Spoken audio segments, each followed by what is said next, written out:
Welcome to Popcorn Planet's Diddy Gate coverage. I'm keeping it. Diddy Gate coverage day 16. I know it's a lot. And kudos to everybody who's been following or listening along through this whole journey. And shout out to It's Kim. Oh my gosh, It's Kim is so amazing. Couldn't have done this without her. So glad. It does, it's a lot more work in a way, but it also is, at least now it's an easier job than us always finding the headlines. And I know you like watching this stuff, so I'm glad. But man, please support It's Kim. Go subscribe to It's Kim, one word, It's Kim on YouTube, and check out her link tree, give her a coffee, etc. But Kim, a lot to go through today. We're gonna go through our recap. And then we'll be doing a special after show over on our new channel, Popcorned Music. Look it up. Join us over there. We'll redirect you guys there. So stay tuned. After the show, I'll fill you in. But let's get into day 16, okay, of Diddy Gate coverage. We were teasing Jane Doe yesterday. A lot of you were hoping, I think, to hear Jane Doe. Jane Doe did not take the stand. So that's another 6 days, I guess, hopefully starting tomorrow. But that's going to be a long 6 days. And instead today, we started with Frank Piazza, which we'll get to in a second. But I guess clue us into what happened before trial, Kim. There were some things that happened before trial, including Diddy's mom's back in the court again, yes? As always, Diddy's mom, as always, there's a catwalk from her car to the courthouse every day, and she walks it. So I like to keep track of who is in the courtroom. If I see photos or anything like that, I let you guys know. Janice has definitely been there for the majority of this case, and today was no exception. As far as before the jury came in, I think the most interesting thing that happened was that is it Brianna Bongolin, and we're going to call her Bana because that's her nickname and that's how you may have heard of her previously. She's a fashion designer who is a friend of Cassie's. You may have heard of her name before because she is currently suing Diddy in a civil case. She has alleged that Diddy dangled her over a 17th floor balcony and threatened her life. And she is testifying today. So we knew kind of what we were walking into, but she came into the courtroom this morning and pled the fifth. And they then decided to give her immunity as long as she remained honest. Now, this is important going into her testimony because at this point, immunity she qualifies for immunity if she does not lie. So this is when you're testifying, it's really important if you're not 100% sure on what you're saying, like if something's fuzzy or whatever, it's just smarter to say, I don't remember. Because if you say something like it's a detail and it's fuzzy, that can come back and really bite you in the butt, has been my understanding. So keep that in mind as we go into her testimony. She is also testifying under a subpoena. She does not want to be there. On here earlier. Sorry. Yeah. BJ talked. So basically, that was with Bana. And after the jury entered, they saw messages between Combs and one of his security guards, D-Rock, from September of 2015. In messages, Combs was directing D-Rock to talk to 2 people. A shorty, or a woman, referred to as G.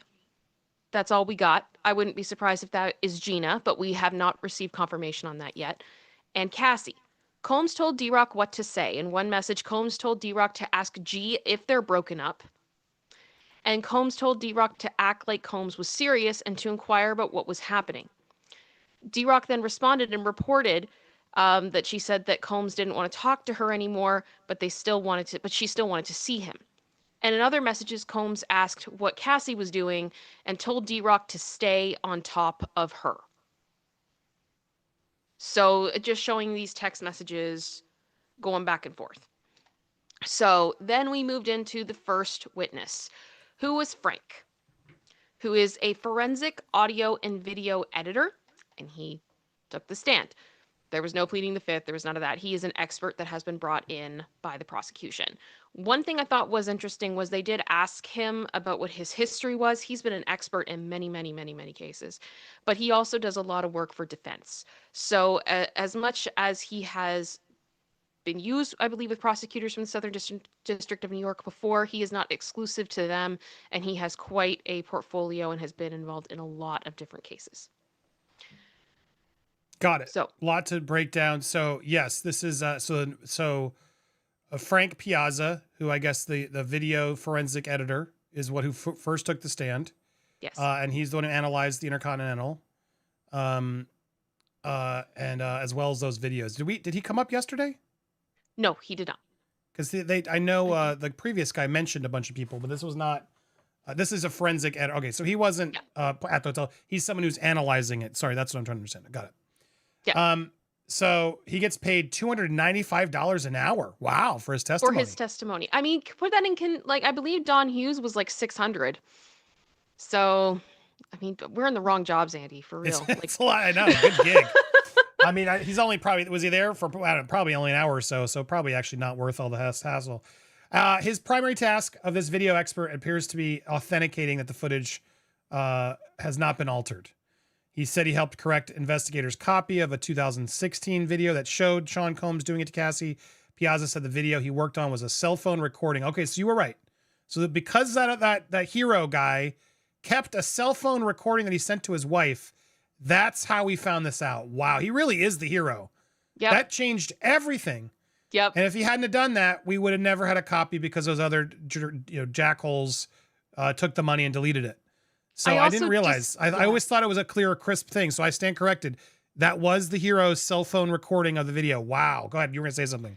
I think the one thing that does stick out for me from yesterday, if you guys did not see our recap, was that with this whole cover-up of this attack on Cassie, the fact that this man, the one who took the video, the first security guard, the hero security guard as we call him, they didn't even want to involve him in the under the table deal to destroy the video because they knew if he found out that he wouldn't stand for it, that he was too by the book, that he was basically too good of a guy to let this happen. And there's just something in me that's like, I love how his integrity, even though people tried to bury him essentially and keep him away from the situation, the good won out. And that just makes me very happy at the end of the day. Indeed. So here we go. So he testified it was the cell phone recording and it had been sped up. He had been sped up due to how it was exported. This is common. He said he did not indicate any tampering of the video. Forensic specialist said he resorted the video to its original speed, but he was not able to correct distortions and motion blurs. He testified that no one had doctored the video, which ties into the defense team's claim that CNN aired a doctored version of the video last year. The footage has some pixelation issues, including when Ventura bends over to put on a shoe in front of an elevator bank. Moments later, when Combs grabs her and throws her to the ground, the pixelation does not indicate the video has been doctored. Forensic video expert told the jury, but results from issues with a corrupted video stream at the hotel where it was captured. Frank Black account tapes Cassie's device. I think remove that. Just keep going. That was a note for me to come back later. Like San Diego? What? No. I'm sorry. No, that was a note for the next note that I needed to put in. Kim, and it basically... maybe we should try that at some point when it's not too and it's boring. You have to Ron Burgundy me and just put something in the script that I could just read and fall for. The expert testified that he enhanced 10 X videos that were recovered from a laptop. Whoa, okay. Prosecutor said that Cassie turned the laptop over to the government. The videos originally recorded in 2012 and 2014 were recovered from the Frank Black user profile. Got it. That was his alias on the laptop. So that's what that note was a thing for me to come back and to figure out how to write this out properly. Because essentially what this is correct. Previously we had that guy that came in and said, hey, we're submitting these two devices or whatever they were into evidence. And then he kind of was like, yeah, this is what they are. And then saying, and there was an account on there that was in the name of Frank Black. And he said, yeah, there is. There was a Frank Black account on Cassie's device. Now it makes more sense. Okay, nothing further. Goodbye. This is why. Because the tapes that are coming in were from that device under Diddy's account, under the alias of Frank Black. Okay, makes sense. Now it's relevant. Yeah. So those videos were entered under seal. And they also enhanced audio on another explicit video, which, I mean, look, what's weird is as the world goes towards AI and more of that, it is going to be possible later where it's like, how do you start knowing? And I'm told from experts who make this stuff, Kim, maybe you're a tech person a bit too, but there is coding and ways to know when AI is writing something or making something. like in the code of it. I don't understand it, but there are ways to indicate it. But this was so a while ago, clearly a lot of evidence pointing to it as well, and people falling in line. I don't see how he can try to, which I'm sure he was gonna try to argue that this was a corrupt tape. Dude apologized for it, Kim. The dude apologized for it. So he did, but I mean, as he apologized for it in the video, you could see him shaking his head like, I take full responsibility for my actions, right? Like the body language is everywhere. For those of you in the podcast that couldn't see, I was shaking my head no while I said it, because that's basically what he did. And they're going to try to find any reason they can to get rid of this video. That has been a huge fight even prior to trial. There's been so much back and forth about that, trying to disqualify it because it is so absolutely brutal. And one thing we're going to get into as we get into the cross-examination was that the jury saw this video over and over and over and over today, frame by frame by frame by frame by frame. If they did not have this video memorized, they do now. Yeah. And they're ingraining it on purpose because it's a hard one to get out. And it sounds like we're going to get more Jane Doe's people coming forward with even more horror stories, but because they have the video of Cassie, it's hard to unsee it. People who are defending Diddy can't, just, ignore that at this point. Mm-hmm. So on the cross-exam, through a painfully boring cross-exam, Garagos is asking Piazza to explain why the timestamps in the footage jump as if the video was cut. Oh God, they're really going to grasp at those straws, aren't they? He explains that the timestamp change is triggered by motion. The motion-activated cameras only update when they detect motion. Makes sense to me. His testimony might be coming across as highly technical and tedious as lawyers go moment by moment through the security footage. The rather dry testimony, though, has led to a cumulative impact of jurors having to sit through an extended look at the... Exactly. There's a part of me that's like, no, we're good. We don't need to keep watching this. But Diddy's team is instead making them watch the horror show over and over again. While Combs' defense in opening statements concealed he's prone to out-of-control temper tantrums, this kind of reminder might not be helpful to his cause. Damn straight. And I don't know if it was a method, like, are they trying to desensitize the jury to it by making them watch it over and over? I don't understand it. But they were trying to find anything they could to get this thing thrown out. It's not getting thrown out. And I think even if it did, the jury has now seen it so many times. They know. They know. What's up, Nate the lawyer? Nate the lawyer, hello! Hello, that surprise witness. Thank you for sharing. Viewers over here, text me if you guys want to come in. Always good to see you, and thank you for that, Nate. Diddy, Nate the lawyer said, Diddy is done. It gets worse and worse. Yep. We were on the right side of this. Now, look, Nate, if you call in or whatever, let me know, but it's still possible he could win, even though the evidence is pointing there, right? Because, again, the way the jury works, it just takes one. So we'll see. But it does seem like the RICO law is happening. I like RICO Suave. I got to get those sound cues going soon, but RICO is now finally starting to show. All right, but getting into the next witness. So next up was Bana. We're going to call her Brianna Bana Bongolian. Bana. That's why I put Bana. I tried to do Bana as much as possible for you, Andy. Thank you. She's a fashion designer, Cassie's friend. And testified that Combs held her over a 17th story. That's high. Yeah. Anything over a second story is going to be bad. But 17 stories, that's terrifying. This was 2016 before throwing her onto the balcony's furniture. The mental effects of that left with her night terrors. She's added that there were times where she would scream in her sleep.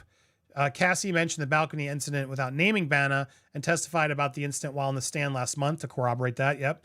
But Bana described Cassie and Combs' relationship as volatile. I can't say that word. Volatile. Thank you. Volatile. Volatile. Yes. It's like entrepreneur. Sometimes I just can't get it right.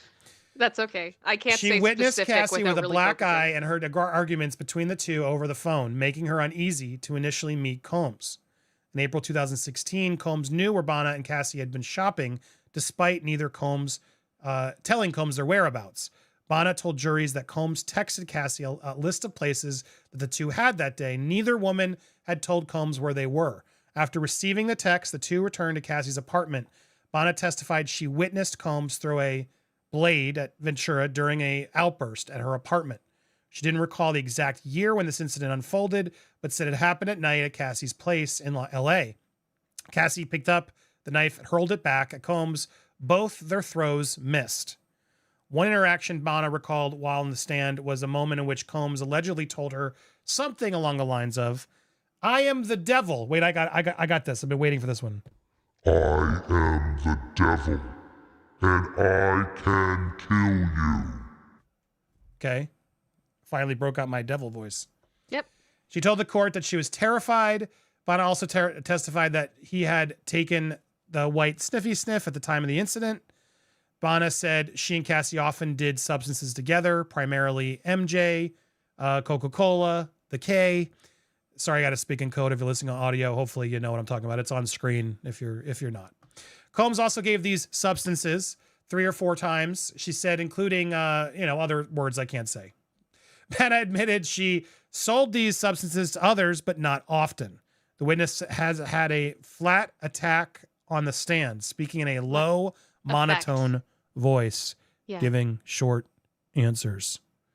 She smiled once when she explained her and Ventura's failed attempt to quit using "we would try to cook," she said, but it's hard to get sober if there's a lot of substances around. Yeah, that's true. So then so lunch break, what were your thoughts pre and during lunch break, Kim? I thought that Bana was quite forthcoming. It's a difficult thing to talk about, and I think something that we are going to see through this questioning is her trying to, people were trying to discredit her. The lawyers were trying to discredit her because of her issues with substances. And I find this to be a very interesting matter of defense when Diddy is your client, because Diddy was able to run multiple businesses, had multiple relationships, had employees, blah, blah, was a father, had multiple children, but clearly Diddy was also using a lot. So if you're going to say we can't believe anything that Bana is saying because she's used, we also can't believe anything that Diddy has said because he's used. And yes, Diddy has not taken the stand at this time, but I just find it to be a very interesting argument and kind of silly at the end of the day. Especially since Bana is being so forthcoming with what she's been through and what she's done, and that's going to continue. So, after the lunch break. Well, during the lunch break also, it was kind of funny. The jury had to leave back to the jury room after lunch because they were having some issues with their monitors. And this judge is hilarious.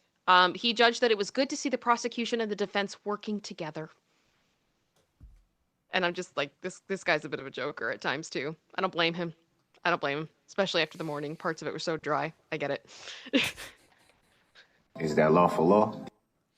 Bana returns. We've come to perhaps the most anticipated part of the testimony, the day in 2016 referenced in her lawsuit when she says he dangled her over the high rise. She told the jury she and her girlfriend were staying at her close friend Cassie's 17th floor condo in LA, sleeping on Cassie's couch while they heard Sean banging on the door.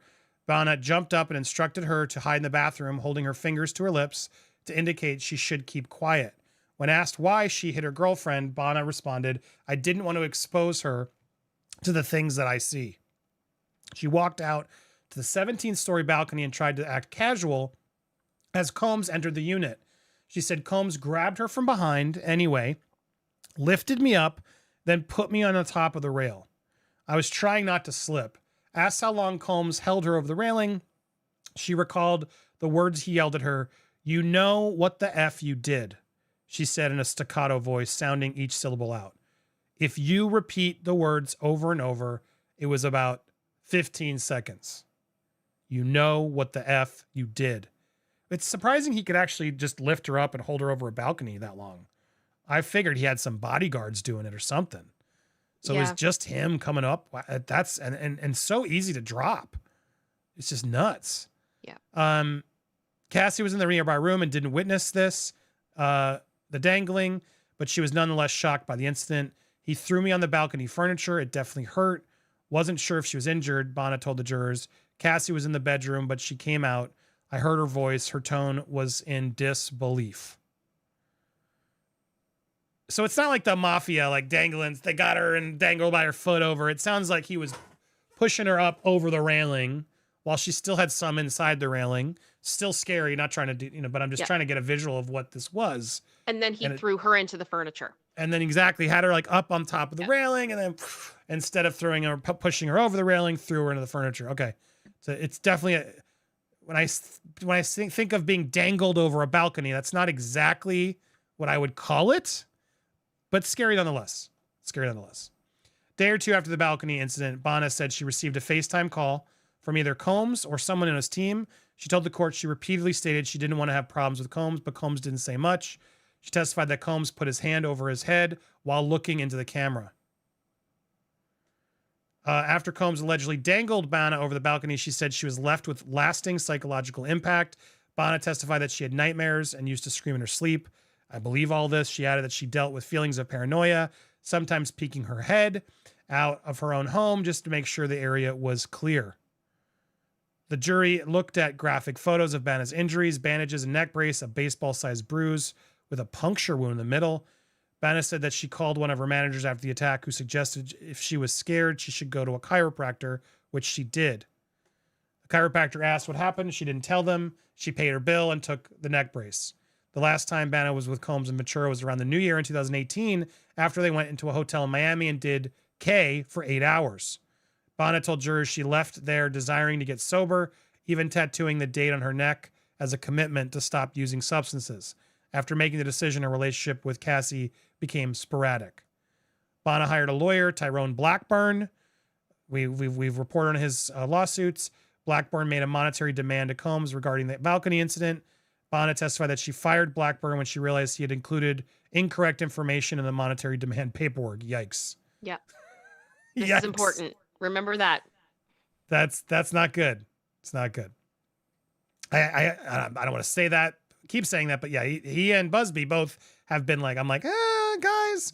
Bana testified that a music producer named Rob Holiday reached out to her in early 2024. She said Holiday had been one of her best friends for a long time, and he was also friends with Diddy. She said Holiday called her on FaceTime, and he appeared to be in Combs' backyard in Beverly Hills. Bana testified that Holiday told her he was calling on behalf of Combs, and he was authorized to talk about settling with me. Bana confirmed that about a month or two, she spoke with Holiday. Her current attorney helped her file a lawsuit against Combs. She said she no longer was friends with Holiday. Bana said she's seeking $10 million in her lawsuit against Diddy, but said she's not expecting any money to come from her testimony at this trial. She filed the lawsuit against Combs because I wanted to see justice for what happened with me. With that, her testimony was over and defense began cross. Now, you said it, you alluded earlier, even before we live, this is all important because she puts her case at risk if she gets something wrong here and then goes and does it. So it's a big step to do this. I don't think she probably had, I guess they could have forced her still, but with the lawsuit pending, it does make it more hairy. And so good on her for coming and doing this. That is a good thing she did. So, all right, cross-exam, Kim. We're getting into the cross-exam. Want to set that up or just keep going? Nicole Westmoreland is the defense attorney who is handling this cross-examination. She previously cross-examined Dawn. There is a huge focus here on the substances that Bana used.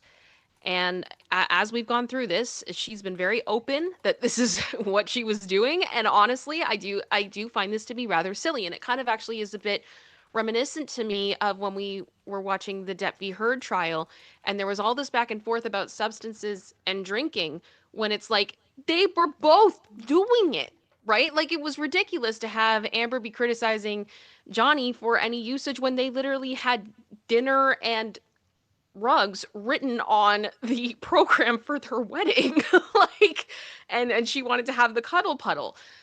So with that in mind, I found this cross-examination to be a lot and very repetitive, but we're going to go through it and you guys are going to get an idea of what was said here. I think the other thing I do want to mention, because I feel like this is something Don Hughes did not talk about enough when we talk about trauma, and I think it's probably going to come into play as well when we see the next Jane Doe. I think it mattered with Mia and it matters with Cassie, is that when your body, if you guys will humor me for a moment, when you go into fight or flight mode, when your life is threatened, when you react like that, it affects different parts of your brain, mainly your prefrontal cortex, which is in charge of your logical decision making.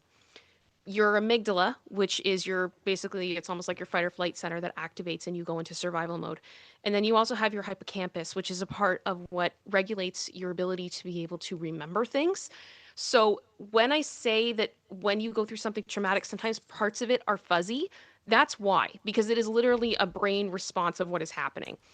And I think with this experience, as we've heard Banna say that she has been having night terrors. That is a symptom of PTSD. I'm not diagnosing her, but clearly it has affected her, screaming in her sleep, paranoia, all these types of things. She's been affected by this, and there's going to be things that are fuzzy. And I think the defense jumped on that as much as possible, and they've been able to do that because they have not had the testimony to be able to explain this. And I am very frustrated with the prosecution that they have not dealt with this. Then you add in the substances, and it's just a whole nother level of confusing. So I hope that that makes sense. I am frustrated with it. I wouldn't be surprised. I think I read somewhere that they're trying to bring Dawn back, or they may try to do something because they're going to have to because of these situations. If not, this is the type of, I think, cross-examination we're going to see for the remainder of this trial. That's just my opinion. Yeah, well said. Sorry, where did you end? I wasn't listening to the last part because I had We a can text start from a guest. reading through the cross-examination. Okay, so we can start. Yeah. Sorry, I had to just drag myself. Thank you for filling No up. worries. No worries. Nicole Westmoreland then began the cross-exam of Banna by asking her again about the immunity order, which she provided for her testimony. Westmoreland clarified that protection against prosecution only works if Banna is truthful. She then followed up by asking Banna who she understands has the power to decide whether or not she is lying. The prosecutors, Banna answered. An exchange between Banna and the lawyer began. The defense asked if Banna suggested Cassie do a photo shoot in a pool in just a t-shirt. Banna responded that it wasn't the first idea, but yeah. The lawyer then asked if she felt comfortable around her and if she spent the night. Banna responded, yes. Banna also said they partied a lot. Westmoreland's voice was thundering through the mic, a very different tactic from other defense attorneys who were generally deferential when questioning the client's victims. Westmoreland immediately characterized Banna's testimony about Combs' attacks on her as suspect and spent 15 minutes asking the witness to detail the substances she took with Cassie. The lawyer then asked about substances and how they made her feel. Notable responses included, when it came to Mary Jane, it made me hungry. X made her feel uplifted. Perks made her throw up. She also confirmed that she sold substances to Cassie. We had a problem. Banna confirmed that she met Diddy sometime in 2016 at a dinner at his house. She testified that she went to the dinner and Cassie's friend. She confirmed that Combs was very standoffish with her that day. Banna testified that she's still friends with Cassie and celebrity stylist Dinate, who testified last week. She said she's spoken to both of them since the trial began, but confirmed they have not discussed testimony. She also said that she hired a lawyer to sue Combs. She acknowledged that the lawyers she's hired have acted on her behalf. Banna also testified that she reconnected with Cassie and worked for her late 2023. Around the time Cassie filed her lawsuit against Combs, defense attorneys probed Banna about her conversations with Cassie at the time, asking if they discussed filing legal action as they worked. I'll be honest, this is the first time they finally are actually attempting to discredit her, which, and I've been trying to say I believe or not, but that's the lawyer's job. And this is the first time I'm seeing someone at least aggressively try to poke some holes in, because to be fair, you got connected with her right before the lawsuit is a fair point to pull out, right? If you have enough of those, it can discredit, but so far I'm not seeing enough. Discuss the legal fight. Banna did say she spoke to Cassie before and after Cassie filed, but the two didn't discuss it while working. The pair did discuss the balcony incident in relation to the location and date. She also testified that Cassie asked if she could use Banna's name in her lawsuit, but she said no. Westmoreland continued a confrontational approach. She asked Banna for more details about events she recalled with prosecutors, what type of substance were used, what was the knife from the incident come from, what year she witnessed incidents, aggressive incidents. Banna has been unable to give specific answers. So she's trying to get him, look, they don't even know what's happening. They don't remember the details. Few examples of this were shown through Intercity Press, such as Westmoreland asking Banna what substances she used at a party. Banna responded that she didn't remember. Westmoreland suggested Banna's first meeting with prosecutors. She did not mention that Diddy told her, I could unalive you. Banna said she didn't remember when she told the government about that incident. Westmoreland also suggests that Banna later told prosecutors the incident happened at a party, not at a photo shoot. Banna said she did not remember if she said that. In another instance, Banna had been unable to recall whether her ex-girlfriend had already been in the bathroom or if she brought her to the bathroom during the balcony.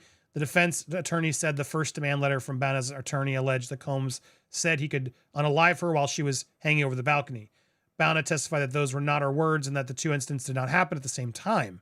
She said she fired her attorney after that. Well, that's crazy, right? So that's was the whole that there was one instance where he said that he could essentially end her life, and there was the other incident where he held her over the balcony. Tyrone Blackburn, we believe, was the one who wrote that demand letter, and she said he put in incorrect information. So she fired him. So the defense is bringing this back up going like, yeah, well, you said this then in this letter. And she's like, yeah, I know, I fired him. Right. Even though that it's a representation. It's highly unfortunate, but yeah. We've been over this, but I fired him. But that just kept coming back up. I mean, it's a fair point. I got to look at it objectively. If this was the only witness, I would argue, okay, they've made some good argument counters, but the problem is it's not, right? And even though they want to keep still sort of pointing out, well, what, you don't remember what substance you were on? It's like the tape. The judge yesterday was like, well, why don't we have the original tape? Like, because Diddy keeps doing illegal things. And he does them too. So this idea that we have to discredit these women because they were on substances, Diddy clearly is on tape and has acknowledged he loses his temper. So easier for me to believe this woman than suddenly assume they're all in a coots lying together. It makes no sense. It's a lot. There's nothing to gain out of this one. This isn't her suit where she's winning the money. This is completely different. This could actually affect her case with the money. So all of that does make me believe her testimony more, even though I wish I could hear it in person. So far, I got to say, this was the best attempt to go after one of these people. I will at least give Diddy's team that.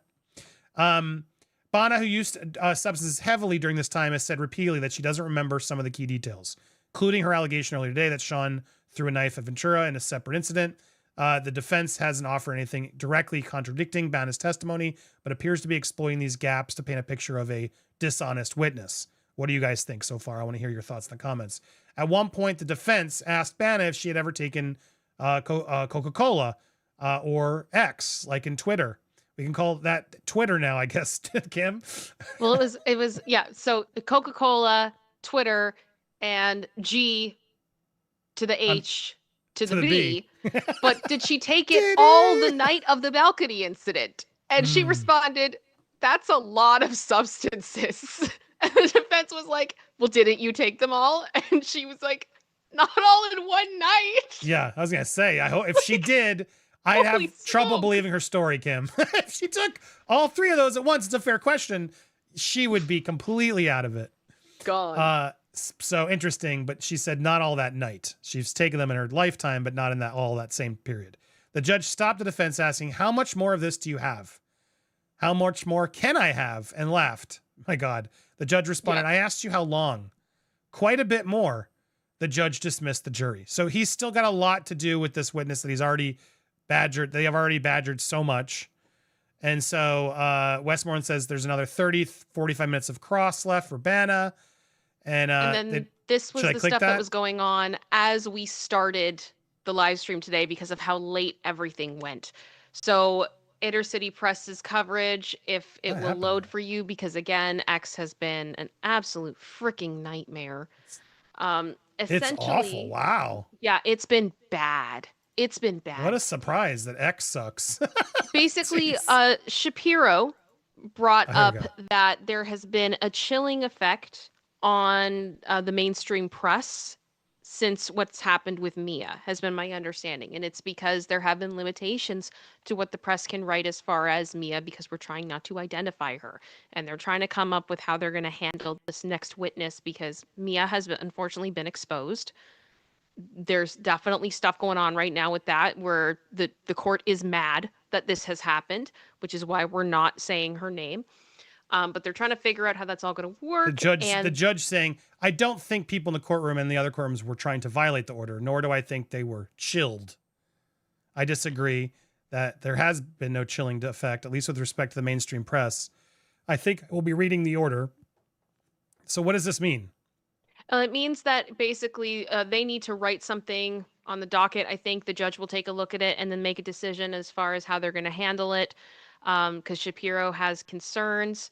Then there was a whole discussion with Diddy's lawyers about phone minutes again, which has just been an ongoing thing since the beginning of this mess with him in jail. And then we did get one other live update from CNN, where it looks like we get a bit more clarity on what's going on with Jane's testimony starting tomorrow. So I threw that in the doc as well if you want to read that, and I can put the link up. But if I just put the link to the CNN thing, it's not going to work properly. So yeah, they discussed language for the introduction. He said, "I'll give the remainder, remind the public of the pseudonym order ahead of Jane's testimony tomorrow." Yeah, I guess that's where we at. And then this is what I'm clicking here, this link. Yeah, that's CNN the link, source yes. of where that information came from. Okay. I think the most important thing to remember is tomorrow court is going to be starting later. It's starting, I think the parties are supposed to be there at 10:30 a.m. to start discussing things, and then court will actually start at 11, which means we very likely will be going until 4 tomorrow as well. So we'll be finishing up with Bana.